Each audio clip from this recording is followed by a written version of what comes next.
ఇరుకు ద్వారమున ప్రవేశింప పోరాడుడి. అనేక మంది ప్రవేశింప చూతురు కానీ వారి వల్ల కాదట, ఏర్పాటు చేసుకోవాలట. వాక్యంలో ఏమన్నా ఉందంటే నీతివంతుని పిల్లలు తదనంతరం ధన్యులవుతారని ఉంది. మనకంటే మన పిల్లలు ధన్యులవ్వాలి.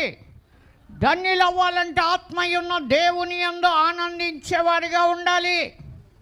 వారి జీవితకాలం అంతా వారిలో ఉండి దేవుడు మాట్లాడుతూ ఉంటే ఆనంద ప్రవాహంలో ఉండి అనేకులు త్రాగి ఆనందించాలి.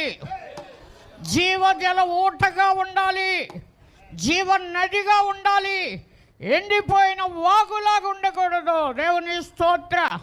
ఈ రోజుకు బతకటం లెక్కేయొద్దు, ఈ రోజుకు బాగవటం లెక్కేయొద్దు, ఈ రోజుకి మేలు పొందటం లెక్కేయొద్దు. మన జీవిత దినాలన్నిట ఒక